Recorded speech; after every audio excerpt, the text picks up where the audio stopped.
Para mí es un gran honor compartir con dos grandes amigos de toda la vida, don Roberto Kachanowski y don Ricardo Rojas, este panel. Los conocí cuando tenía 20 años, a Roberto y a su hermano Juan Carlos. Íbamos juntos a la universidad, al Centro de Estudios sobre la Libertad, y discutíamos temas económicos en la época de los montoneros y el ERP.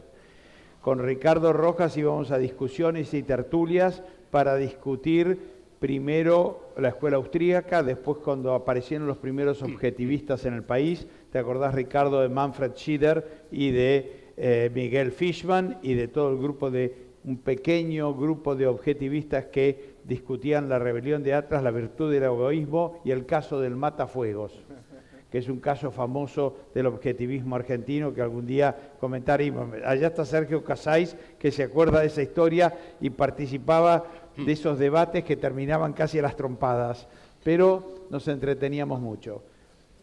Señores, se nos viene la noche, la Argentina está bajo una tremenda tempestad, el huracán se está formando en nuestras costas y no sabemos qué hacer. Para saber qué es lo que se nos viene, cuál es la historia y cómo se relacionan las predicciones de Ayn Rand en la rebelión de Atlas con lo que puede llegar a venir en la Argentina y qué debemos hacer, vamos a escuchar en primer lugar a don Roberto Kachanowski. Bienvenido, Roberto, es un placer tenerte con nosotros, la audiencia es tuya. Bueno, muchísimas gracias por invitarme.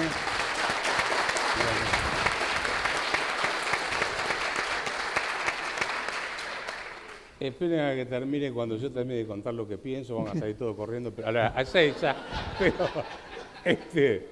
después no va a quedar tiempo para aplaudir. Bueno, María, ¿cuánto hace que la conozco, María? Otros, no sé, no digas, mejor no, porque me manda como gran hallazgo que encontró esta nota mía. ¿De qué año es? 2018. María, mira esta otra. 2009, querida. ¿Y con qué empieza el texto? ¿Con qué empieza la nota?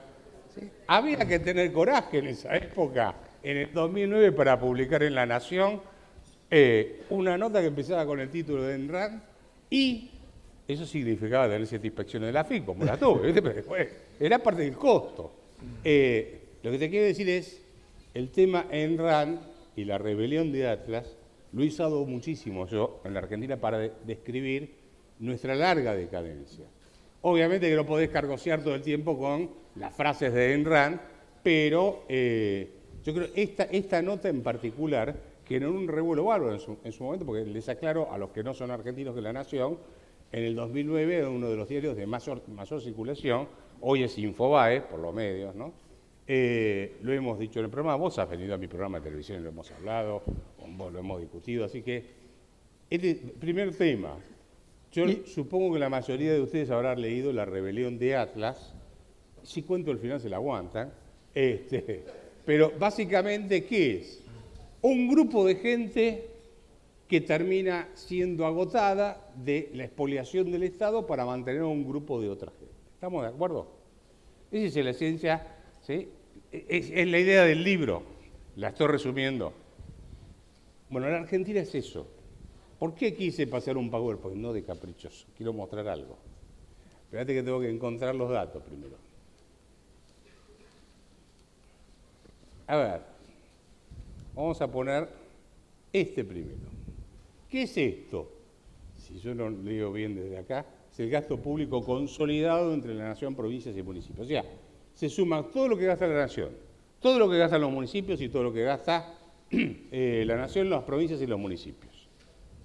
Si ustedes se fijan, se van a encontrar con que entre la década del 80 y la década del 90, el gasto público consolidado, porque del bolsillo nuestro sale la plata para mantener los 3 niveles de gobierno, representaba el 30% del producto.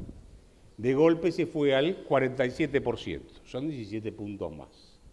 Si uno quisiera bajar el gasto público a los niveles de la década del 80 y del 90, donde nosotros dos protestábamos porque el gasto público era alto, ya en esa época, hay que bajar 85.000 millones de dólares el gasto público. ¿Sí? O sea, esto para que tengamos noción de lo que hablamos. Ahora, obviamente, el gasto público tiene otra contrapartida. El Gasto público se financia ¿cómo? Primero, ¿qué es el gasto público? Le saco a uno para darle a otros. La base del gasto público es financiarlo con impuestos. Y acá tengo el gasto público consolidado. ¿Cuántos impuestos cobra la nación, cuántos las provincias y cuántos los municipios? Si ustedes se fijan, en el año 99 cobraba 22 puntos del Producto Bruto y ahora está cobrando 42. Duplicó la presión impositiva. Además de eso, destruyó la moneda porque la financió con emisión monetaria. Recordemos que en la Argentina existía, el Banco Central fue creado en 1935. Se destruyó el peso moneda nacional, el peso ley 1888, el peso argentino, el austral y este que está agonizando. Entonces, un peso actual es igual a 13 billones, a 10 billones de pesos moneda nacional, un 1 más 13 ceros atrás. Si alguien tiene una calculadora científica ahí, haga este ejercicio. La inflación promedio en Argentina, desde que fue creado el Banco Central, fue del 54% anual. Entonces, si ustedes hacen 1.54 a la 84, que son los años, les va a dar que la inflación fue del 275, espérate, tengo que repetir, 275 trillones % de inflación. Ahora recordé cómo era el número. ¿Alguien entendió ese número? ¿Qué es lo que logró este sistema de le saco a uno u otros? Primero, matar a la gente con impuestos y segundo, destruir un signo monetario. Más allá de que no nos prestan más plata, etcétera, y el marco de interno. Entonces, Argentina se transformó en un país que le saca a uno para darle a otros y es uno de los países más caros en materia impositiva. Hay un trabajo del Banco Mundial que muestra cuáles son los impuestos que le cobran a las empresas en el mundo. Entonces hicieron el ranking. El primero de todos es la isla de Comoros, ¿sí? Que cobra el 200 y pico % de utilidades a las empresas. O sea, ganás 100, te cobra 200 y pico de pesos. ¿Quién es la segunda? Ah, espera. ¿Dónde queda Comoros? Ahí. Porque no todos saben dónde queda Comoros. Yo lo googleé, lo encontré y lo traje, ¿sí? ¿Te quedó claro dónde queda Comoros? María, ¿te quedó claro dónde queda Comoros? Bueno, muy bien. Ahí no ponga ninguna empresa. Venís a la Argentina y es el segundo. Te cobran 106% de impuestos, ganás 100 y te cobran 106.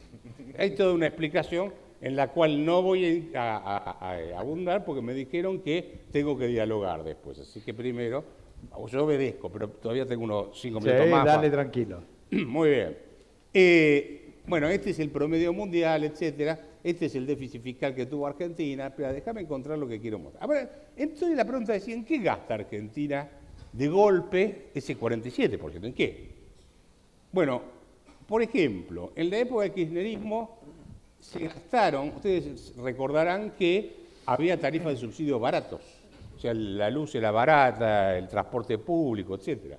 Y ahí se patinaron 165.000 millones de dólares en que la gente de golpe tuviese una luz barata, energía barata, agua barata, etc. Eso había que pagarlo de alguna manera.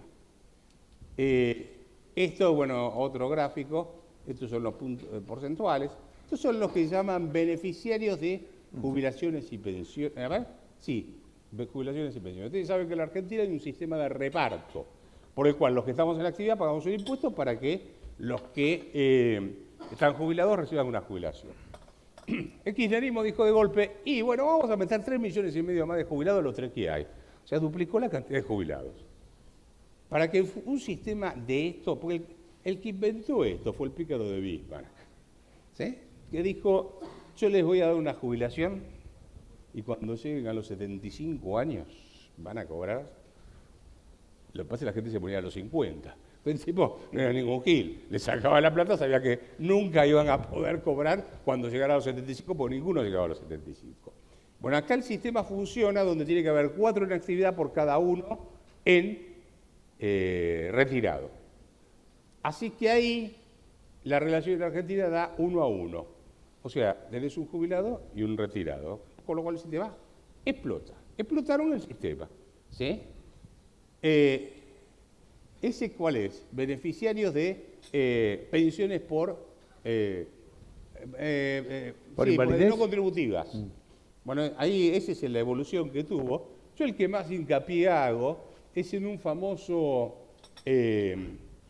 una famosa pensión que es la pensión por invalidez laboral. Entonces el tipo que tiene más del 76% que algún médico dijo que está incapacitado para laborar, ese, si además es indigente, no labura y le pagan. Muy bien. En el año 2003 había 63.000 beneficiarios de pensiones por invalidez. En el año 2015 había 1.065.000 beneficiarios con pensiones por invalidez. 1 millón más sin que hubiese un tsunami, un terremoto, nada. ¿Sí? ¿Guerra? Una guerra. Guerra tampoco. Guerra tampoco. Vos tenés 1 millón más de inválidos en la Argentina. Entonces, por ejemplo, tenés Guanaco Muerto en el norte de Córdoba, donde el 120% de la población tiene pensiones por invalidez. O sea, más del 100% de la población es inválida. Una cosa milagrosa que logra el sistema de repartir la plata de contribución.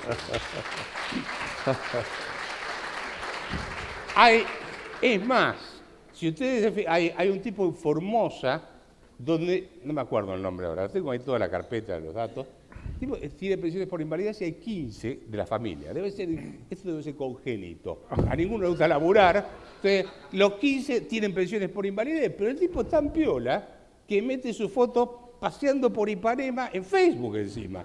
O sea que ponle garpaz y el tipo está en Ipanema. Y además está haciendo rafting. ¿Cómo se llama esto cuando hacen el Rafting. rafting? Bueno. Así que después tenés las madres con más de 7 hijos que cobran pensiones por invalidez. El hijo menor puede tener 60 años que la madre sigue cobrando. Y, o sea, repartir, revolear la plata. Entonces, el empleo público es otra forma. Si ustedes se fijan ahí, esto es hasta el 2017, que es el último dato oficial. Las provincias en promedio aumentaron el empleo público un 70%. Hubo provincias como Jujuy que lo aumentaron un 155%. La que menos aumentó fue Formosa con un 30 y pico por ciento, porque no tenía más gente para meter el sector público, no por disciplina fiscal. Esto hay que pagarlo, viejo. Vos tenés de golpe en la Argentina que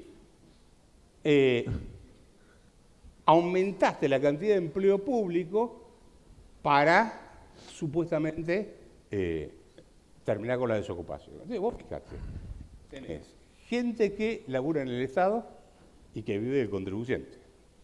Gente que vive de planes sociales y ese tipo de cosas. Gente que cobra, bueno, ahí es lo que cobran los planes sociales, etc. Yo hice esta cuenta, revisando el presupuesto, y esto está chequeado con el Ministerio de Economía. Cuando vos agarrás y decís, a ver, ¿cuántas personas pasan todos los meses por la ventanilla del Estado a buscar un cheque? Un cheque del contribuyente. Ahí tienen el número. 19 millones de personas. Entre jubilados, entre empleados públicos, la asignación universal por hijo, qué sé yo, ellos viven, ellos hacen, ellos un día van a hacer, un día se van a decidir a trabajar, pero todavía no se decidieron. Todos esos planes sociales que hay en la Argentina, ¿sí? Y que te cortan la 9 de julio porque todavía no me decidí a laburar, así que dame un cheque. ¿Sí? Entonces, esos son 19 millones de personas. ¿Cuánto tenemos que bancar esto? Empleados en relación de dependencia en blanco hay 6 millones. Asalariados particulares, esto es de las casas particulares, ese ni lo tomemos, pero yo lo puse. ¿Sí? Autónomos, que estamos en extinción, porque vamos a cobrar 12.000 pesos cuando nos jubilemos. Escuchó sus días, 12.000, reparta lo suyo. Autónomos, 300, casi 400.000. O sea, si vos sumás, en realidad los monotributistas casi no aportan nada, aportan poco, somos 6.500.000 personas que sostenemos a 19 millones de personas. En realidad somos 6 millones que mantenemos a 19 más los 6 millones, porque nosotros lo tenemos que bancar a nosotros mismos. ¿Qué es esto? Esto es la rebelión de Atlas. Porque lo que vas a tener ahí, cuando vos la seguís la serie, es que cada vez tenés menos gente en el sector privado formal. Yo viajo permanentemente por el interior del país. Lo primero que pregunto cuando llego a todos lados, siempre hago la misma pregunta estúpida, pero siempre me contestan lo mismo. Che, ¿consiguen laburo? En negro sí, pero en blanco no, porque si no el tipo pierde el plan social. ¿Sí? Entonces, ¿qué es lo que está pasando en la Argentina? Está pasando que, no estoy incluyendo acá los que reciben subsidios del empresariado y toda la música, ¿no? Me estoy limitando a este estado del bienestar que supuestamente tenemos en la Argentina. Lo que estás teniendo es que cada vez son menos los que sostienen a todo ese aparato. ¿Qué es lo que lees en la rebelión de Atlas? Que cada vez son menos los que sostienen a todo ese aparato. Por lo tanto, llega un momento en la rebelión de Atlas que se hartan. No cuento el final, no, ¿cómo es? Spoilers. Todos lo leyeron, así podés contar. ¿Qué hace? Se raja todo. Dice, arreglate vos a ver cómo vas a hacer para bancar. Yo la otra vez cuando debatía con pymes solanas,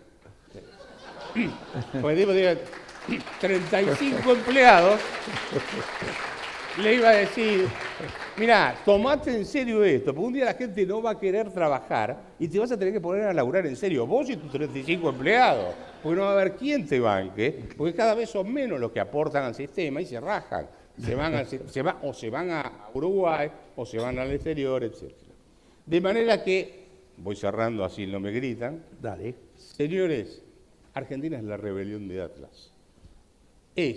Vos decís, che, esto hay que corregirlo, y te explota el país. El país te va a explotar igual, porque si vos seguís de esta manera, te van a seguir cortando. Vos fíjate, le das plata, a la 9 de julio, Carolina Stanley desde el balcón le tira los cheques nuestros así, como si fuese, y te dice, el Estado, ¿qué es el Estado? Los contribuyentes. Es más, llegó a decir que los que reciben un plan social no tienen que agradecer nada porque es un derecho. Es un derecho. Claro, yo tengo derecho a vivir de tu laburo. Si ese es el principio que rige en una sociedad, ¿por qué voy a trabajar? Si yo tengo derecho a que el resto me mantenga. Entonces, eso hace que la gente productiva, el que tiene capacidad de innovación, se vaya y busque otros rumbos. Y quede cada vez menos riqueza para repartir entre todos los 19 millones, que seguramente algunos de los 6 millones se van a pasar a los 19, entonces se va a ir checando uno, se va a ir agrandando el otro, y Argentina termina en la extinción si no tomamos conciencia de que esto es absolutamente inviable. Muchísimas gracias. Muy bien.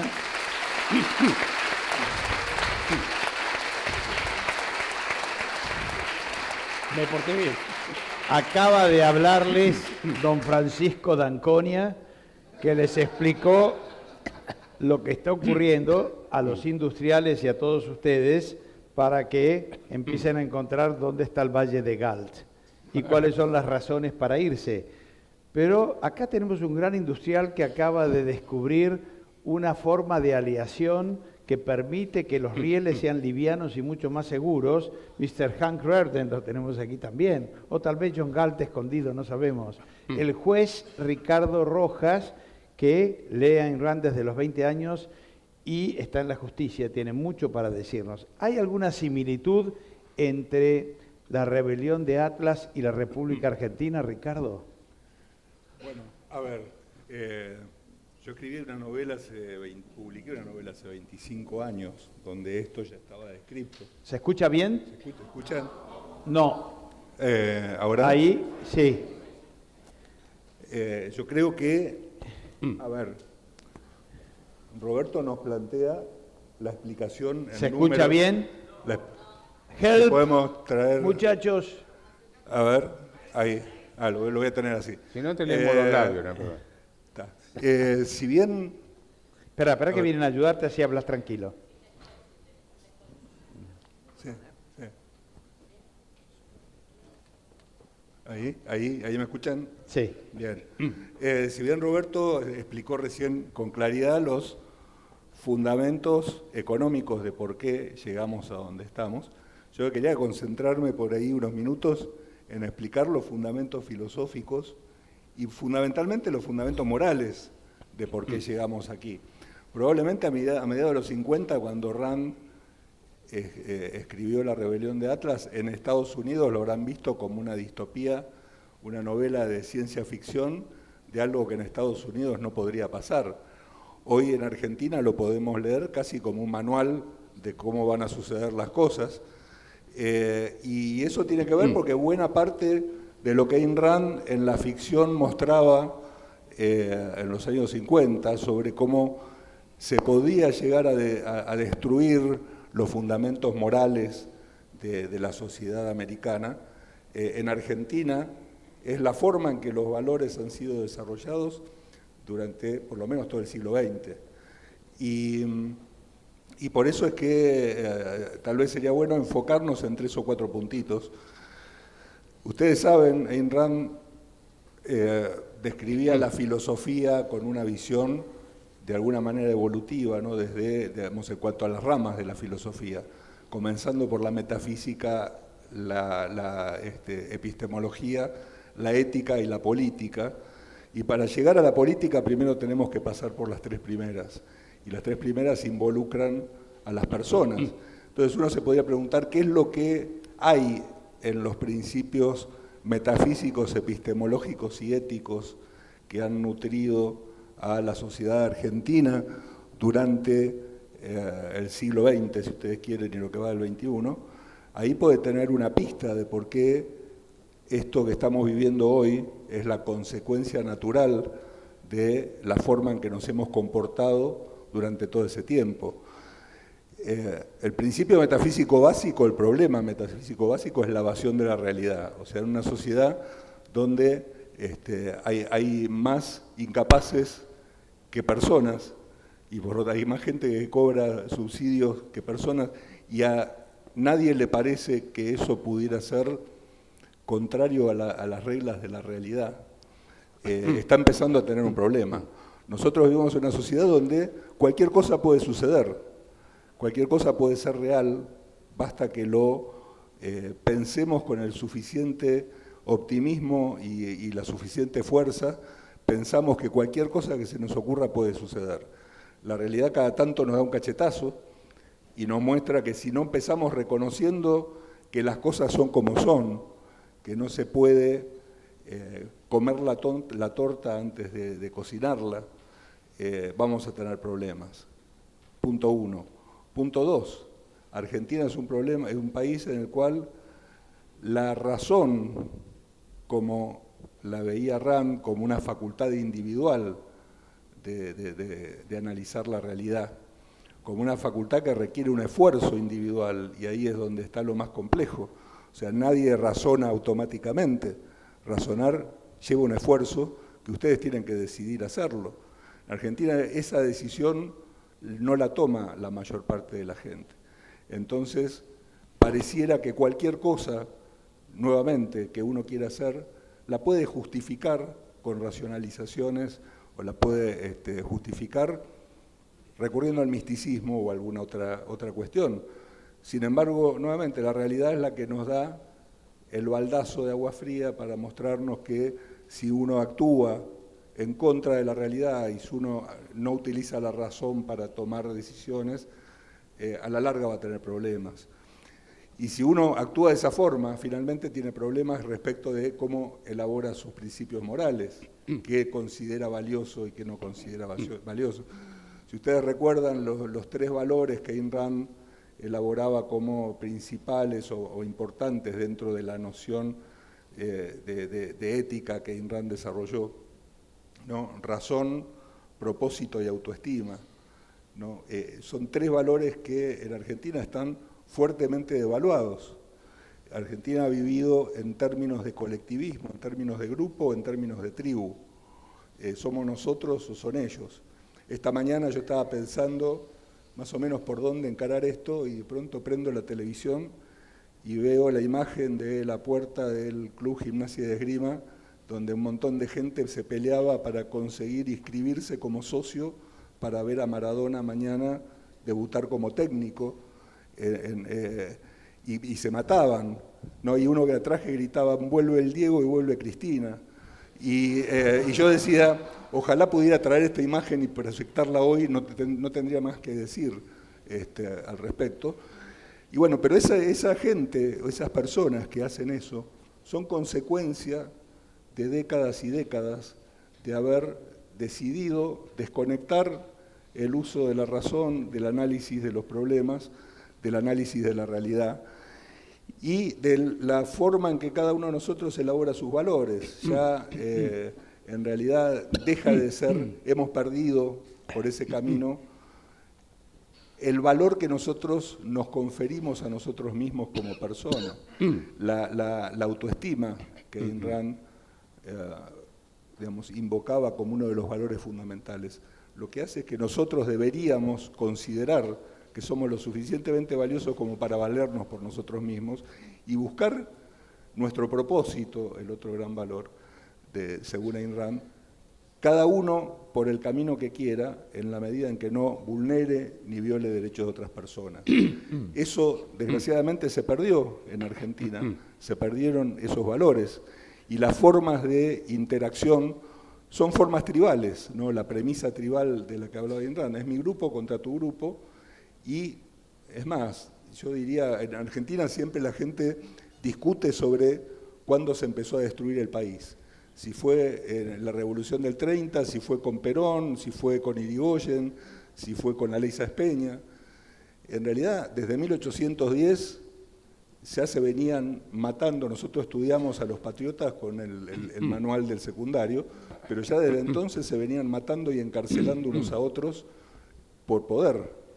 Argentina es un país que ha crecido y se ha desarrollado sobre la base de la fuerza y no sobre la base de la negociación voluntaria y sobre la base de la cooperación voluntaria.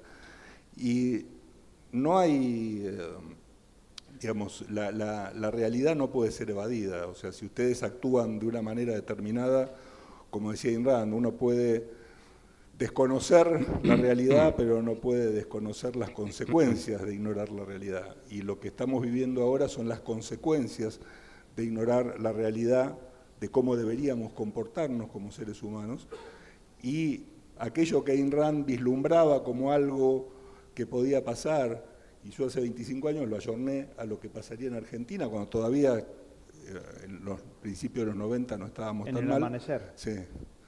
Y una novela de Ricardo que deberían leer, que es magnífica. Y lo cierto es que hay una línea lógica de que si uno se comporta de tal manera, va a tener determinado final. Ahora, ¿el problema cuál es? Un país está integrado por millones de personas, que no son todas irracionales, que no son todas desconocedoras de la realidad, y que no todas tienen como valor principal usar la fuerza contra los demás para obtener lo que uno quiere. Esa gente es la que sufre, es la que decía Roberto, es la que está pagando para que esto todavía no se termine de desmoronar.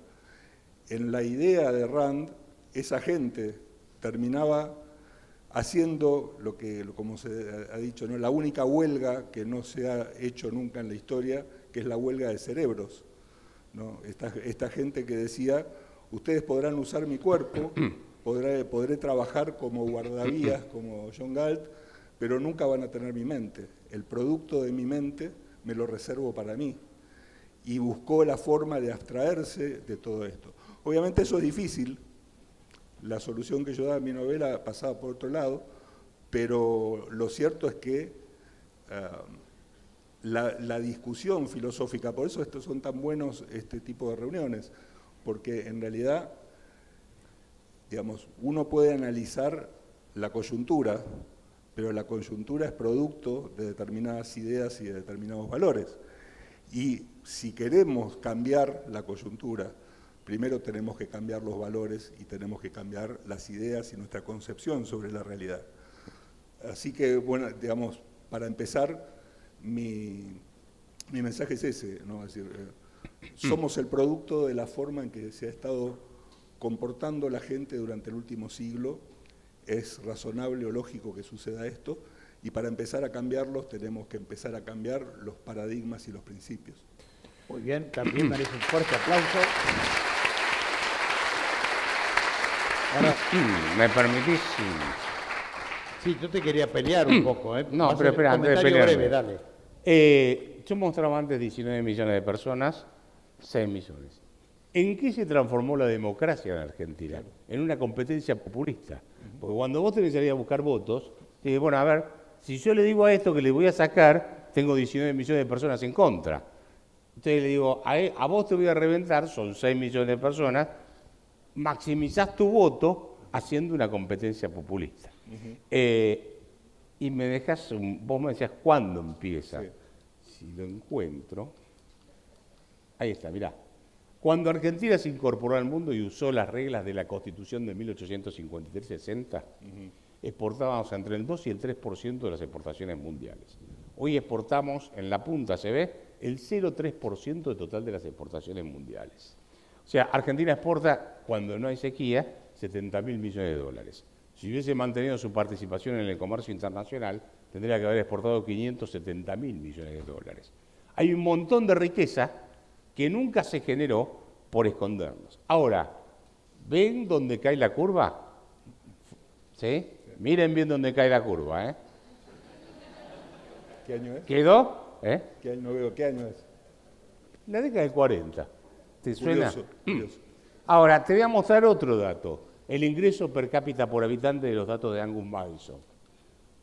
Argentina estuvo entre 1875 y mediados de los 40 entre los países con mayor ingreso per cápita. En 1895-1896 tuvo el ingreso per cápita más alto del mundo en el ranking. Ahí llega hasta, el último dato de Angus Madison, creo que del 16, estamos en el puesto 62, si lo proyectas estás en el 70 y pico ahora. ¿Qué fue eso? Cerrarse al mundo y empezar a repartir el saqueo, porque en la rebelión de habla se habla de saqueo. Nos saqueamos entre todos, yo te saco a vos, entonces vos le pedís a él que le saque a otro para que te dé a vos, y terminás destruyendo el nivel de vida de la población. Perdón, disculpame. No, era eso nada más, pero vos no vas a ser tan cruel, Roberto, Sí. de pretender eliminar los planes sociales en un contexto de tanta desesperación. No vas a ser tan cruel de criticar a Macri por su grado de endeudamiento en un contexto donde el gasto público es imposible de achicar sin enfrentar consecuencias tremendas.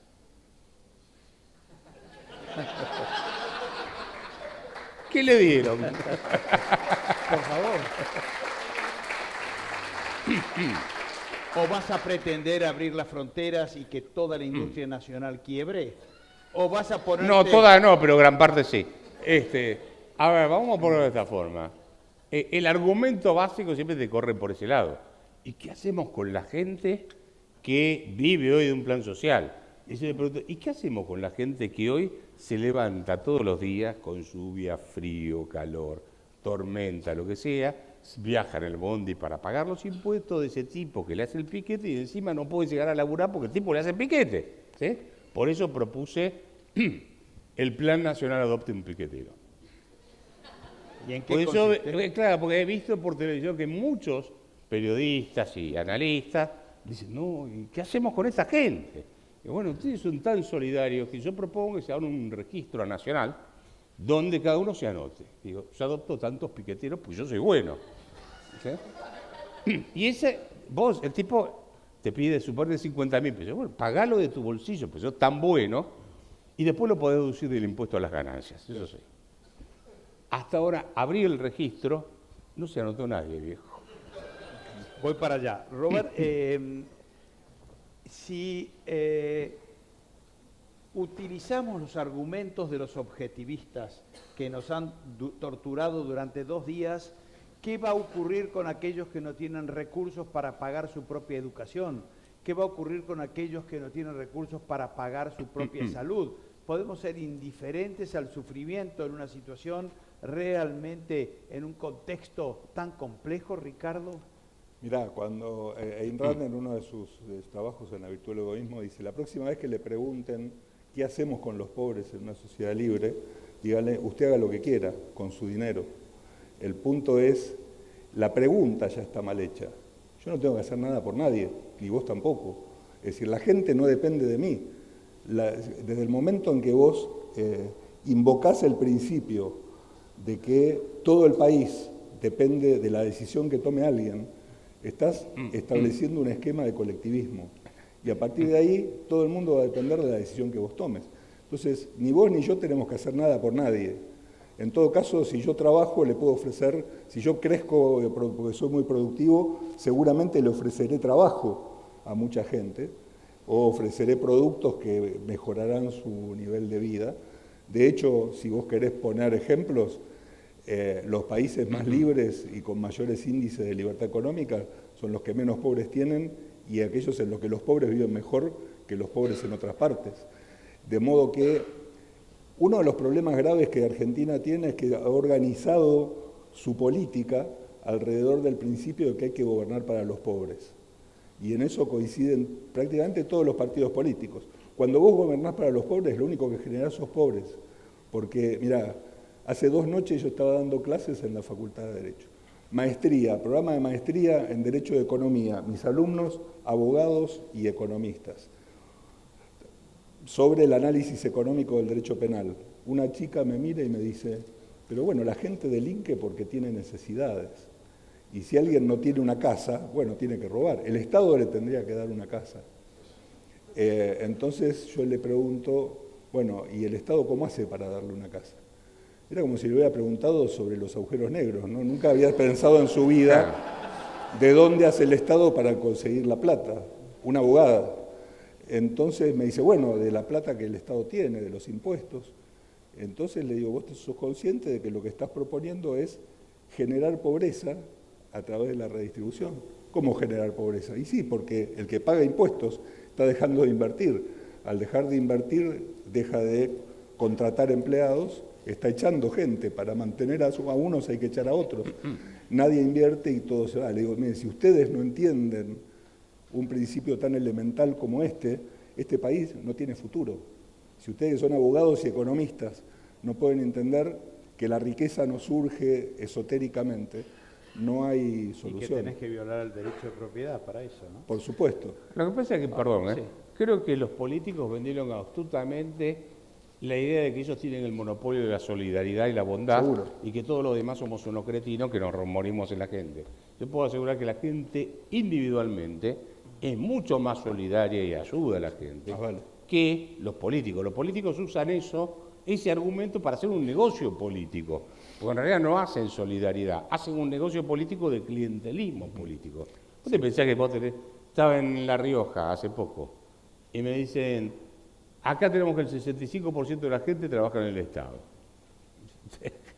Y digo, pero escúchame una cosa, acá tienen minería, o sea, de este lado de la montaña, lo mismo que del otro. Los ambientalistas se oponen. Entonces, claro, como los ambientalistas se oponen, vos tenés que tener el 65% de la gente laburando en el Estado. ¿Quién lo paga? Entonces esperan la coparticipación. Y la coparticipación es que la provincia de Buenos Aires le mande a La Rioja, o Santa Fe le mande a La Rioja. Eso es la rebelión de Atlas. Le sacás a uno, le das al otro. Nadie produce, todos quieren consumir. Es inviable. Sí. Roberto, continuando con el análisis, abrir el diálogo enseguida, pero para ir redondeando un poco y hablar un poco del futuro, da la impresión de que hay un huracán formándose sobre las costas argentinas, tenemos una elección en octubre, y más allá de que las perspectivas de no sabemos quién va a ganar, ninguna propuesta parece ser suficientemente atractiva como para calmar nuestra ansiedad. Roberto, sé que estuviste reunido con Macri, sé que te escuchan y te leen. ¿Qué podemos hacer para tener alguna esperanza? ¿Qué les dirías vos? Ahí está Fernández, ahí está Macri. ¿Dónde? No. Que no lo dejen ¿Dónde? escapar. Es revelación. Ok, los tenés ahí. Y tenés el poder omnímodo de darles órdenes. ¿Qué les dirías? ¿Qué hacemos, Roberto? Yo te voy a decir que me cuesta entender cómo pueden no entender. Estuvimos 45 minutos hablando. La preocupación era parar la crisis cambiaria. Y yo quería explicarle que la crisis cambiaria es consecuencia de un montón de otras cosas. ¿Cómo resuelvo este problema? Pará, tenés que venir para atrás. No hubo manera en 45 minutos de resolver ese tema. Yo te diría que en realidad, si vos te fijás la dirigencia política, digamos, en estos dos, lo que critican es la falta de libertades del otro, pero no critican el modelo en sí. O sea, están con el tema de la solidaridad entre comillas, ¿no? La redistribución, o sea, no obra pública. La obra pública. Ellos creen que gobernar un país es hacer el metrobús, la bicisenda. No, reconstruir un país es lo que hizo la generación del 80. Plantear normas, leyes que transformaron un desierto como era la Argentina en 1853, 1852, febrero del 52, la batalla de Caseros, llevó cerca de 30 años construir, lograr la consolidación nacional, pero Argentina salió eyectada del crecimiento. ¿Cuál fue su mayor, mérito? O, vamos a ponerlo de esta forma, la base de ese crecimiento. ¿La pampa húmeda? No. Fueron las instituciones, las reglas, las normas, las leyes, los códigos, las costumbres que regulan las relaciones entre los particulares y los particulares con el Estado. Eso cambia en un momento dado. Cambia en 1930, pero en 1930 todos los países del mundo empezaron a hacer macanas por la crisis de 30. El problema es que el mundo abandonó gran parte de esas macanas y nosotros los adoptamos como políticas de largo plazo, que hoy siguen vigentes. Ellos creen que haciendo obra pública están construyendo en Argentina. Entonces se endeudan y después no pueden pagar la deuda y salen corriendo al Fondo Monetario Internacional y no saben cómo arreglar el problema. Entonces, yo te diría que con esta dirigencia política no esperes nada. Aquel que le guste la política va a tener que construir algo, pero sabemos que con otra diferencia, pero en serio. Esto no, los liberales tenemos que aprender que el liberalismo no es solo hablar de equilibrio fiscal. ¿Sí? Que quede claro. Todos se la pasan hablando del gasto público, pero nadie explica por qué sube el gasto público. Y el gasto público sube porque los valores que imperan en la sociedad son una porquería. Le sacan a uno para darle a otro. Entonces, esa es la idea. ¿Por qué los valores que imperan en la sociedad son una porquería? Ricardo, ¿y qué debemos hacer al respecto? ¿Cuánto tiempo tenemos? Dale. No, a ver. En primer lugar, siguiendo un poco con lo que decía Roberto, el propio esquema de organización de país que tenemos, que es el que tiene casi todo el mundo, pero que en algunos funciona un poco mejor que en otros, hace que haya incentivos para que las cosas funcionen así. Esto es, cuando vos fíjate, vos vas a votar, tu voto no tiene ningún valor, el mío tampoco. O sea, si yo ese día que hay votación me quedo en mi casa durmiendo, no va a haber ningún cambio en el resultado de las elecciones, porque un voto no modifica nada. 1 millón de votos sí, pero un voto no. Con lo cual, al día siguiente te hacen creer que en realidad vos elegiste el gobierno y que las cosas que el gobierno haga la hace porque vos le diste un mandato para que lo haga. Ahora, ese gobierno que dura 4 años tiene incentivos para hacer cosas que le den réditos inmediatos y que los costos los pueda patear para adelante. Con lo cual no es casual que yo doy planes sociales. Sale Macri a decir, nunca yo dimos más planes sociales que el gobierno próximo. Total, la bomba le va a explotar al gobierno que viene, no me va a explotar a mí. Él pensaba, ahora está a punto de explotarle a él. Ahora, eso en buena medida radica porque, entre otras cosas, hemos santificado, y esto sé que es complicado de discutir, hemos santificado el concepto de democracia. Los derechos de las personas no dependen de decisiones mayoritarias. Entonces, Dos lobos y una oveja. Exactamente, y por lo tanto deberíamos encontrar mecanismos para volver a interactuar entre nosotros sin que las decisiones las tomen la mayoría, sino que las tomemos nosotros. Esa es la base por la cual el liberalismo luchó. El liberalismo surge en el mundo con 2 propósitos: limitar el poder del Estado y luchar por el reconocimiento de los derechos del individuo. Como decía Roberto, el liberalismo no nació para crear una forma de organización política determinada. Y entonces el punto es que en este momento lo que nosotros deberíamos hacer es rescatar aquellos principios y volver a decir, ¿qué es lo que tiene que hacer el gobierno hoy? Nada. Cuanto menos haga, mejor. Que deje a la gente libre, ¿qué es lo que debería hacer hoy un partido político que respetara las ideas de la libertad? En forma positiva, ninguna cosa, sino derogar leyes permanentemente, todas las que pueda. Acotación, y vamos enseguida a las preguntas. Sí, bueno, vos dijiste públicamente, estuve con el presidente, en realidad estuve con muchos de los funcionarios, porque la relación mía con ellos es esta: yo no los insulto, ¿sí? digo lo que pienso. Entonces te llaman, después haces otra cosa, pero no importa, vos vas y decís tus ideas. Te voy a decir un dato para que tengas en cuenta. Una de las últimas reuniones fue la semana pasada. Uno de los funcionarios me dice, bueno, tenemos que hacer ¿qué podríamos decir en la campaña política? Porque Macri escuchó que yo dije que hay que hacer un plan económico, hay que anunciar un plan económico. Sí, digo, mira, tenés que empezar, yo empezaría con un discurso que le dé la ilusión a la gente de que va a poder vivir en un país mejor, y para eso hay que terminar con la cultura de la dádiva y empezar con la cultura del trabajo. Este país se construyó con trabajo y no con planes sociales. Siempre me inspiró.